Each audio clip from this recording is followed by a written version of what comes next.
This video is a photo slideshow with full audio of the whole press conference held by the CEA Community Empowerment Association in Homewood on the police shooting of Mark Daniels in February 2018. Anybody from the community? I'd like y'all guys come on up here with us so we can show community support. Right behind me, right here, if y'all don't mind.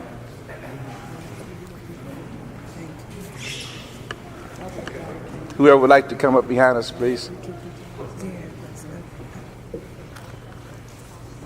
Good morning. My name is Rashad Birdsong. I'm CEO of Community Empowerment Association. CA would like to offer its sincere condolence to the family and the friends and the mother of Mark Daniels. The best way that we can show our support and respect and honor to this here family is to make sure that due diligence is made in totality in bringing all evidence forward to the killing of this here young man. We are here today to inquire about the deadly shooting of Mark Daniels by Pittsburgh police.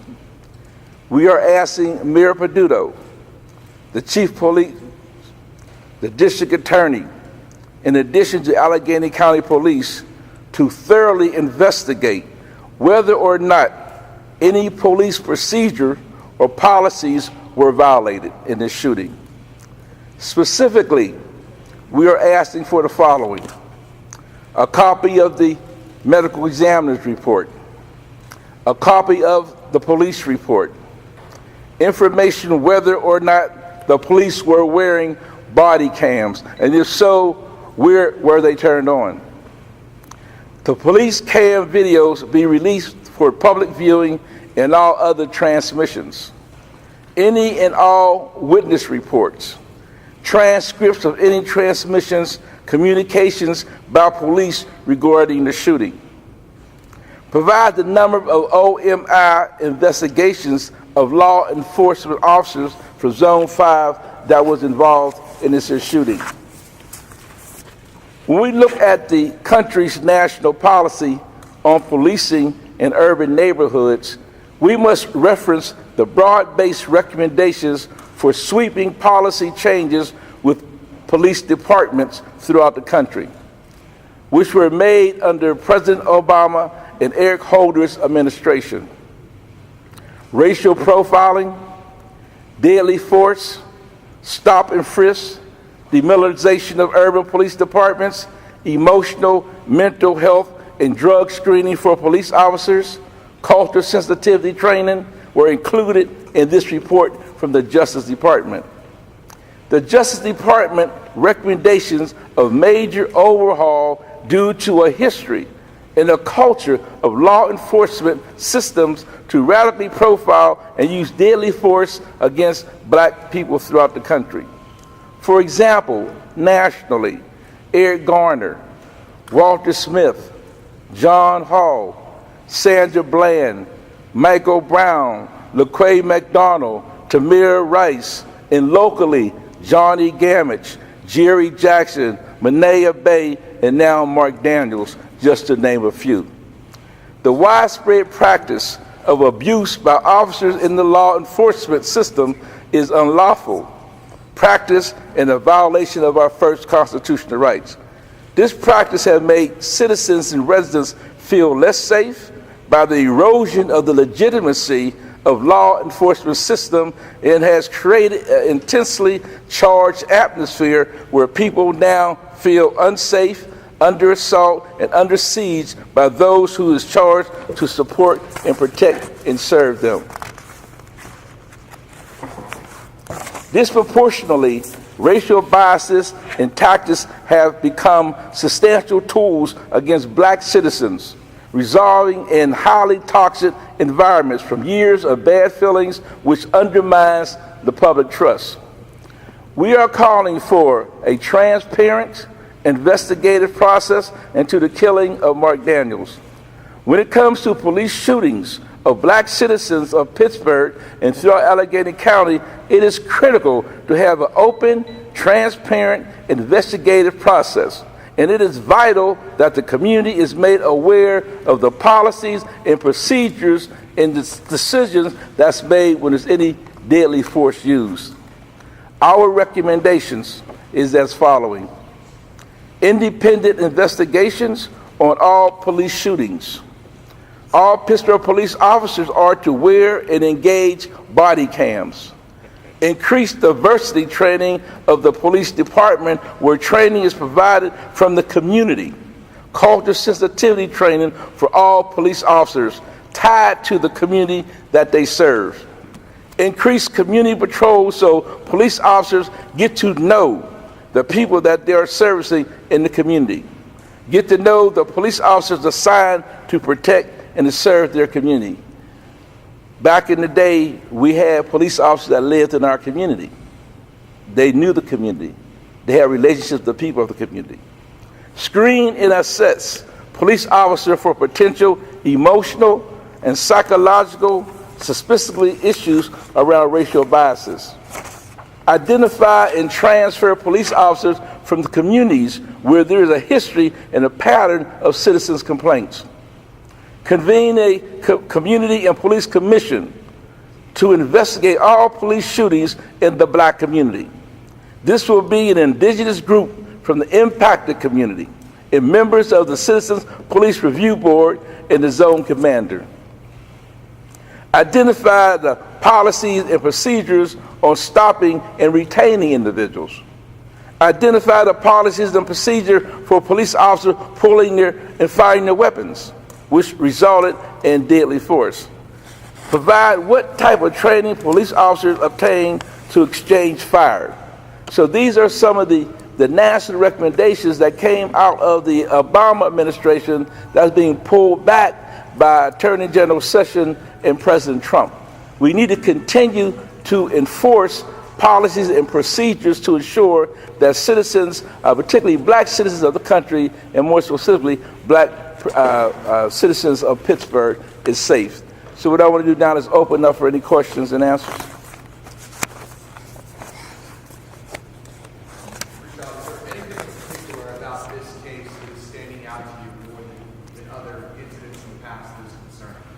Well, what's standing out right now, as some of y'all know, there was a meeting last night that the commander of Zone 5 had. And unfortunately, the evidence was inconsistent in regards to how was this young man even approached?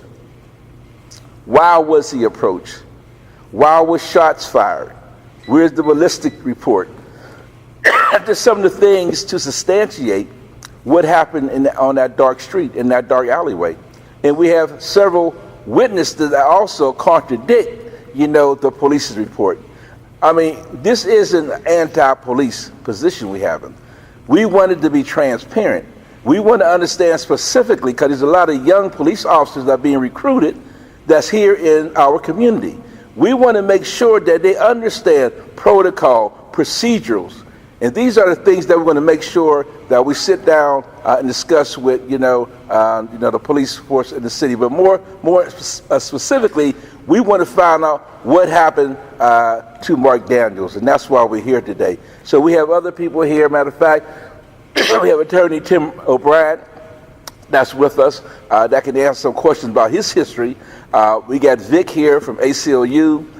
We got some family members from the family.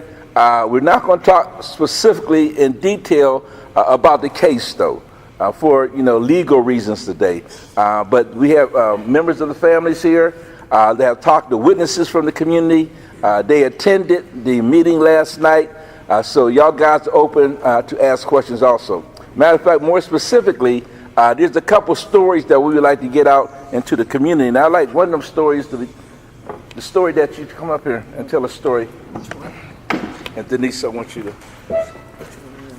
about, our meeting last night and how you saw it. Hi, my name is Sabrina Murphy. This is pertaining to the meeting last night. At last night's meeting down at Kingsley Center, It was approached to Commander, whatever his name is, Lando, I'm sorry, about body cameras. You don't want me getting the details. About the body cameras. Were there body cameras on the officers? And what I was told, that they only had a few that they were testing. They were in experimental stages. He also stated that that part of Brushton is a high crime area where there is a lot of gun violence up there. And I in turn stated to him, if that was the case, then why wasn't the officers that were walking that beat last Saturday didn't have those experimental cameras on? That way it would solve a lot of questions, it would answer a lot of questions, and I didn't get no reply from that. So, Okay. One of the things also that was really contradictory in terms of, because we have the question, why are citizens even stopped from the first place in this community? And that question was asked.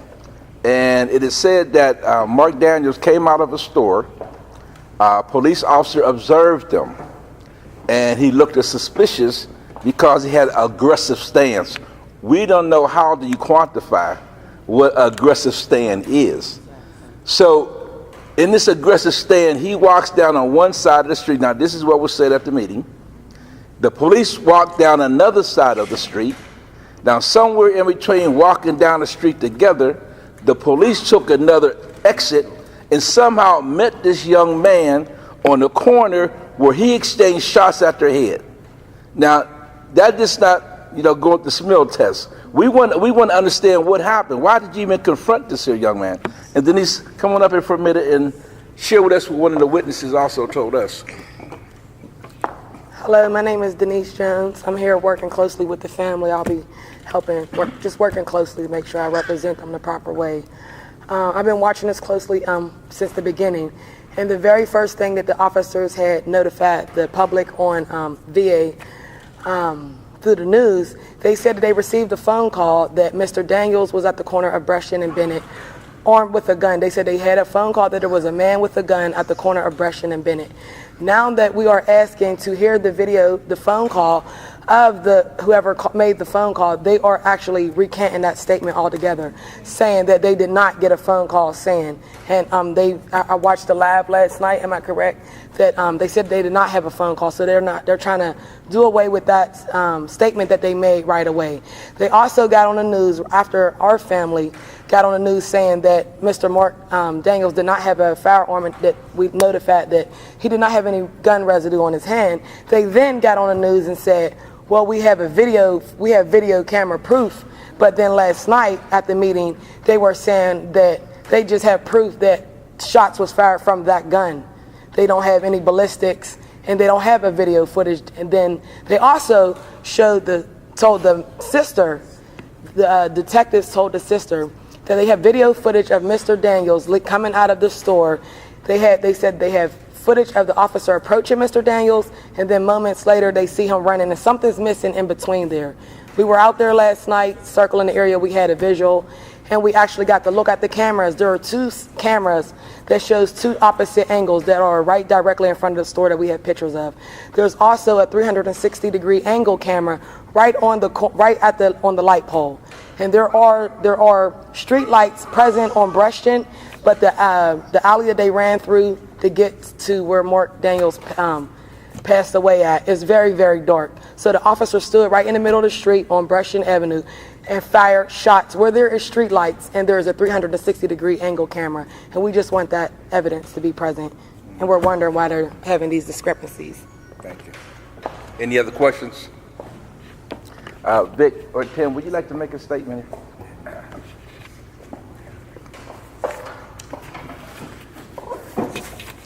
Thank you. I'm Vic Valchek. I'm the legal director for the ACLU of Pennsylvania. This is a tragedy for everyone, especially Mr. Daniels, his family, his friends. It's also a tragedy for the officers involved, but when government officials take a person's life, the community has a right to demand answers. And here we are 6 days after the shooting, and many questions remain unanswered. One is, the report is that apparently this man just started shooting at a police officer. Huh? Why? That in and of itself just doesn't make any sense, especially from what we know about this man.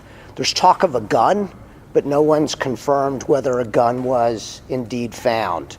Why was the family blocked from seeing the body? By whom? What reason? Under what rule? Under what authority? Why are officers' identities being kept secret?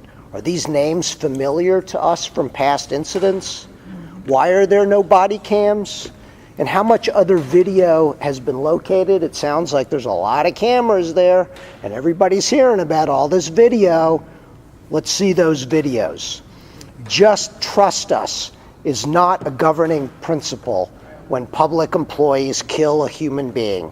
The community is right to demand answers from government officials. Thank you.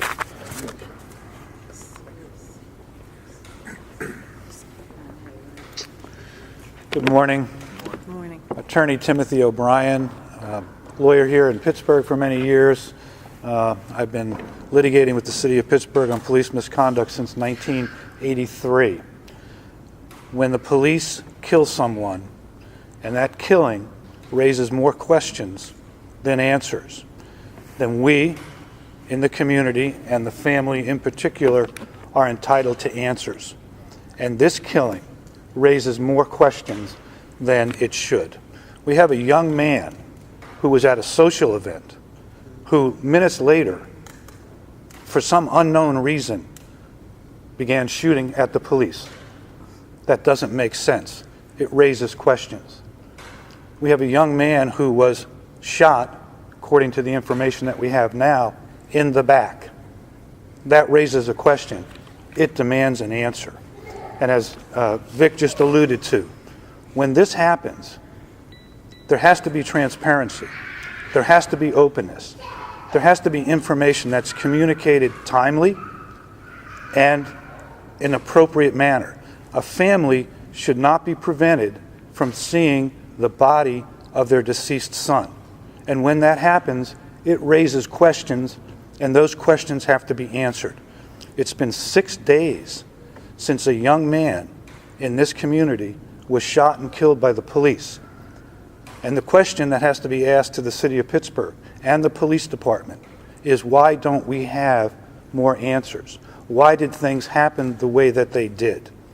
Somebody from the city of Pittsburgh should be here today with answers, but they're not.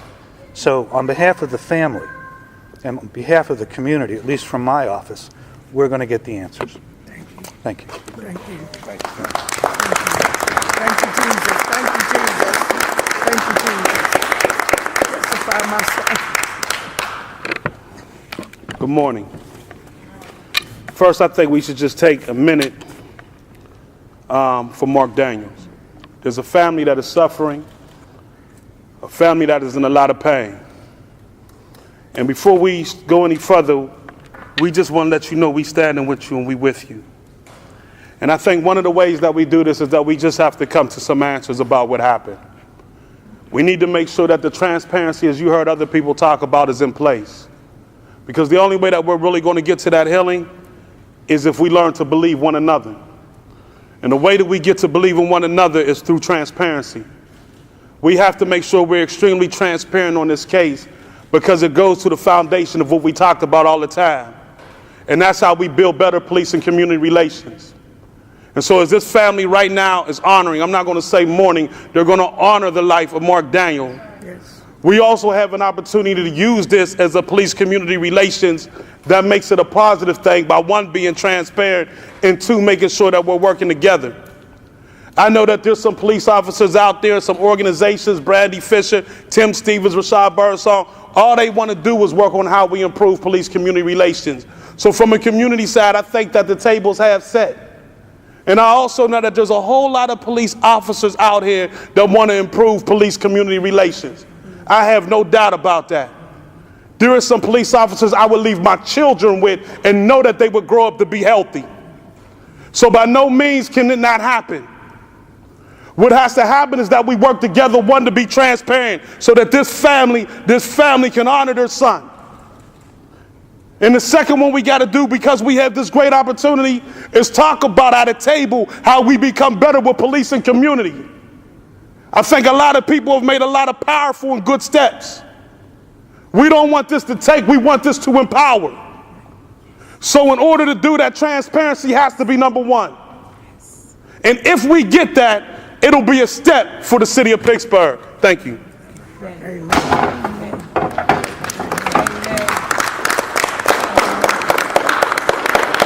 Do we have any more questions? I have one. Have you guys yet received his body? Has the family seen his body? No, not yet, not at all. No. How do you know that he was shot in the back? Say again? How do you know that he was shot in the back? How do we know he was shot in the back? That's what Tim said. Well, we don't know until we see the body. We just going by what the police told us. They also told, that's where you get the medical, the exam, medical exam, the coronary exam, then we'll know all that. What we're saying is the family don't have none of that except what the police said. We are aware that it was in the arm. Yeah. So we're not really exact if it was the armpit or the shoulder blade. Okay.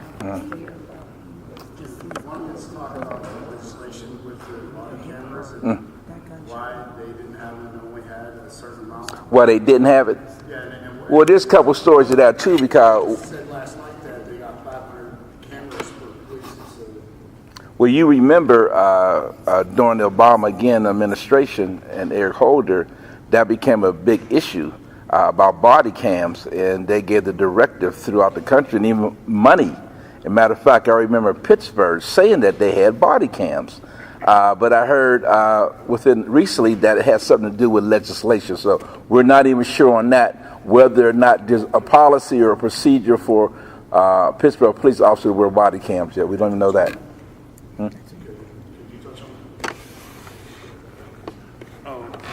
I'm sorry, my chief of staff was talking to me. I missed it. Okay. Body cam. why the police didn't have it.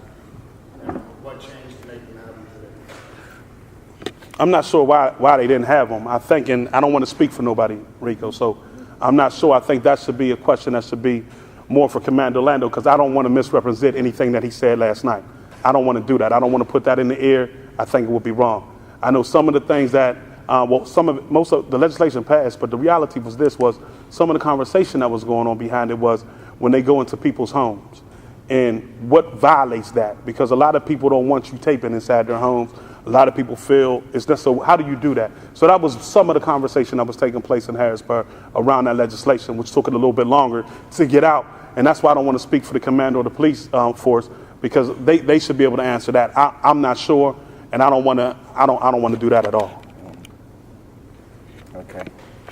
And to add to that, though, there have been several cases throughout the country where conveniently the body cams weren't put on. So we're talking about a culture here, a pattern of behavior. So we want to be consistent.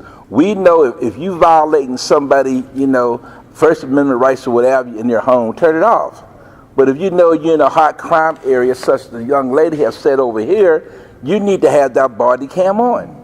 So, I mean, these are some of the things that have to be, worked out in terms of, the implementing and the application through policies, because we know that most of these policies that ensure that our community is safe, we have to fight tooth and nail with the FOP. So we're saying that we need Commander Lando and the supervisors and the leadership, of Pittsburgh law enforcement to make sure that the rank and file and the FOP understand what these policies and procedures are. That's what we're asking for. Any other questions? I understand you talked about the community meeting yesterday. Did you find it helpful hearing the police's side of this, or did it raise more questions? What was your overall impression? Well, like the representative said, it's always healthy when you're sitting down and interacting.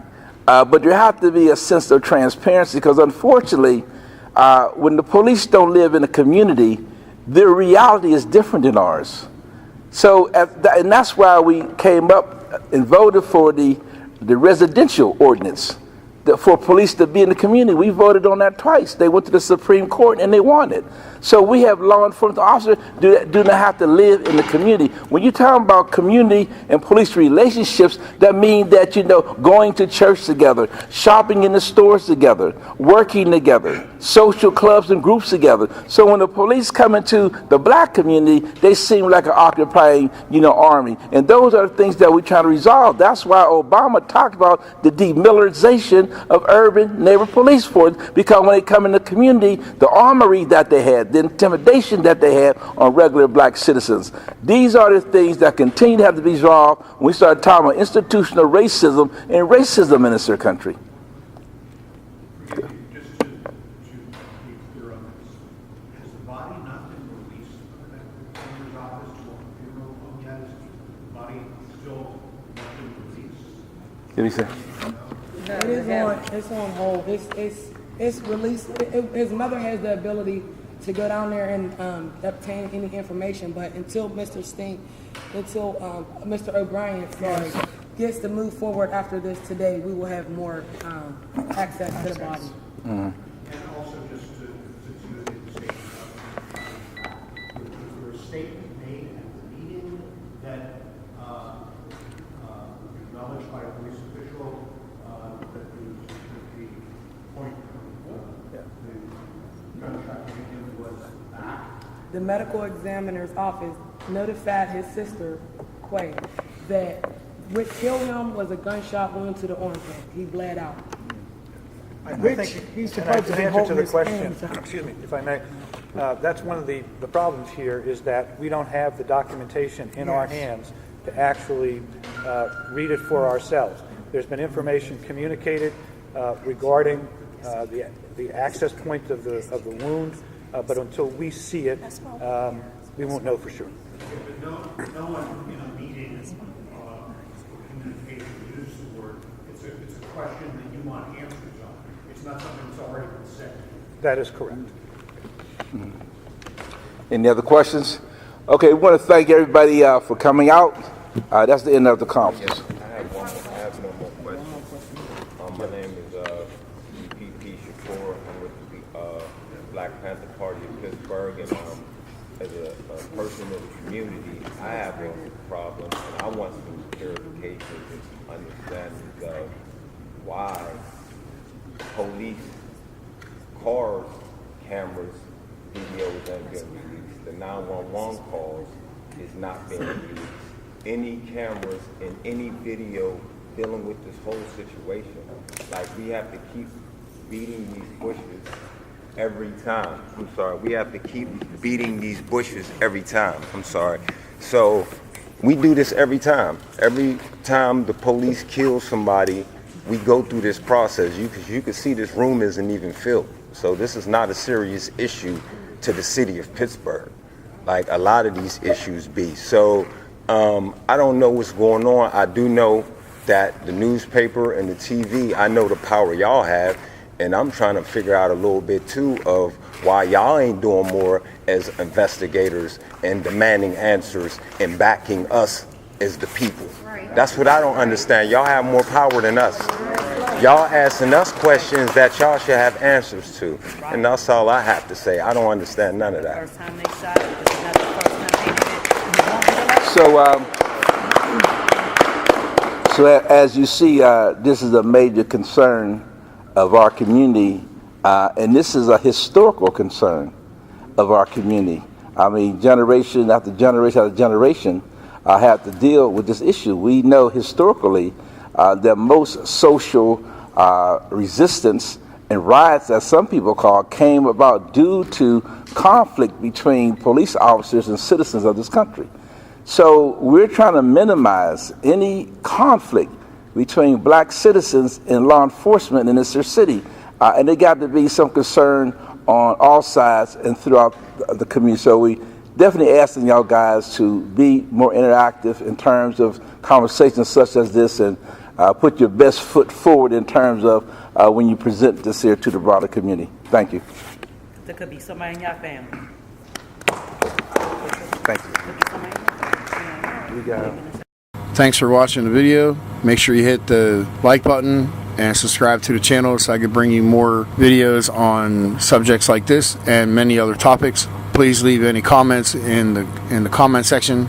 Any questions or comments, I'll get back to them as soon as I possibly can. Thanks a lot for watching. Hope you have a great day, and I'll see you in the next video.